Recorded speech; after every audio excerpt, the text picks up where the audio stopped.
Lo último es que Pedro Castillo publica y dice que levanta la huelga de hambre, la huelga de hambre seca temporalmente porque ha tenido objetivos, dice, ha cumplido los objetivos la huelga de hambre. ¿Usted está de acuerdo con el presidente? Bueno, sí, la huelga de hambre tenía un mensaje político y creo que el mensaje político de Castillo está trascendiendo hacia sus electores. Él es un actor político aún, de manera que tiene representatividad y yo creo que sirve dentro de la narrativa que está planteando, que como te lo dije en una anterior oportunidad, Castillo ha decidido, porque esto no es una actuación súbita o improvisada, ha decidido estratégicamente elegir el camino de una defensa de ruptura, en donde de ser acusado pasa a ser acusador del tribunal y de todo el proceso manchado por imparcialidad y falta de independencia. Claro, esa es la posición de Pedro Castillo, pero además está jugando Pedro Castillo otra carta. Ya sabemos que hoy, como lo último, es haber levantado esta huelga de hambre seca, pero juega otra carta, que es la carta de la familia, ¿no? Que es la carta de los hijos, que es algo tan íntimo, ¿no? Usted debe ser padre y la relación padre-hijo, madre, hijos, es muy íntima. Entonces él dice que a pedido de sus hijos, él levanta la huelga de hambre seca, pero yo me refería a que Pedro Castillo está con otra carta también, que es, tenemos la publicación de Pedro Castillo de hace unas horas,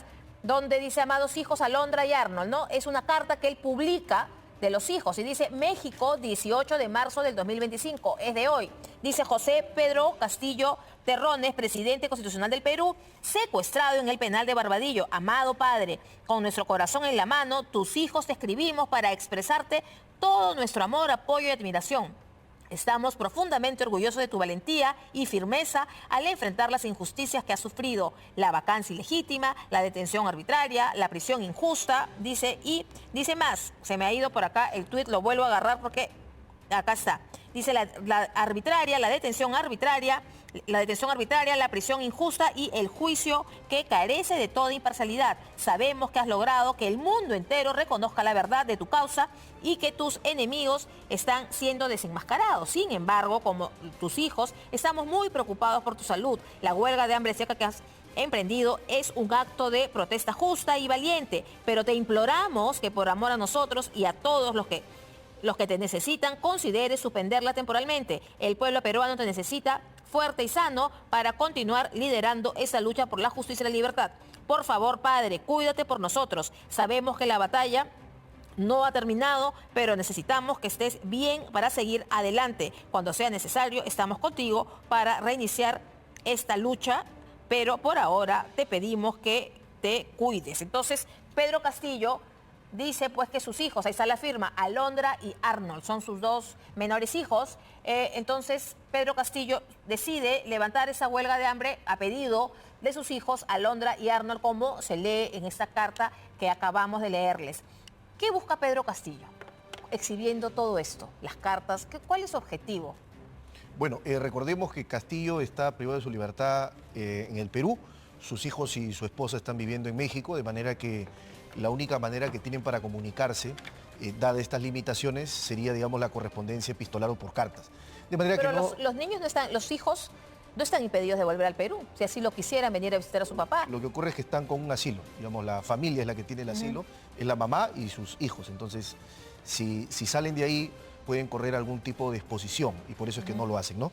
Entonces le envían esta carta. Ahora, Pedro Castillo lo que hace es publicar la carta en donde los hijos le piden que cese con la huelga de hambre y haciendo eco de ese pedido de sus hijos es que ha decidido finalmente levantar la huelga de hambre, ¿no? Yo creo que está, repito, esto inscrito dentro de su narrativa de mostrar... O sea, es claro que es una estrategia. O sea, ¿demostrar Sí, claro. qué? ¿Qué quiere demostrar? Demostrar que él ha dejado de ser sujeto del proceso para convertirse en un objeto del proceso, que a él ya lo condenaron sin haberlo escuchado, que él ya ha sido sentenciado sin ser juzgado y en consecuencia él no va a participar en el juicio. Por eso es que hasta hoy no designa ningún defensor de su elección. Y de hecho, hoy decía el abogado defensor público que lo defiende, decía, quiero escuchar al señor Castillo porque yo soy un abogado designado, pero necesito también escuchar a mi cliente para poder hacer coordinaciones con él. Pero usted nos decía que esa estrategia de no defensa era más bien una estrategia de defensa, nos decía hace unas semanas. Claro.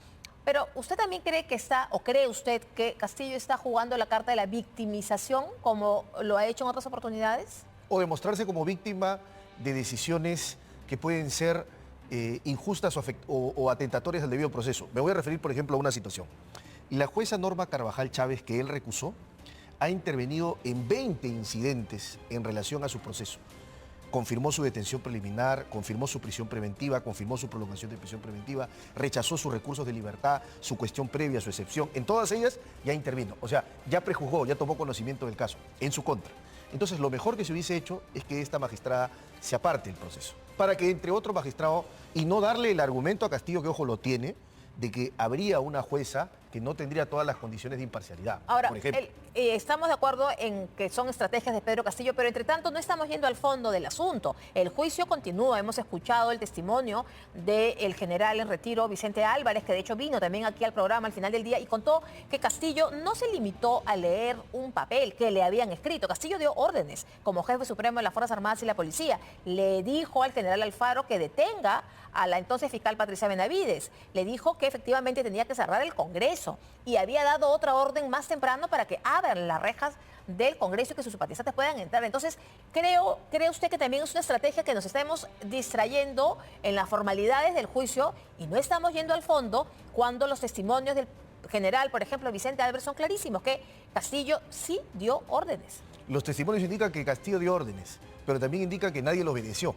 Desacataron Exacto. por defensa a la democracia, dice Ya. el general La razón Álvarez. que fuere, lo cierto es que al no acatar o al no obedecer las órdenes, nunca hubo levantamiento en armas. Pero las ordenó. No, hubo orden, sí. Y la orden puede constituir lo que se llama un acto preparatorio. Pero acá para poder castigar el delito tiene que haber inicio de la ejecución del delito o tentativa.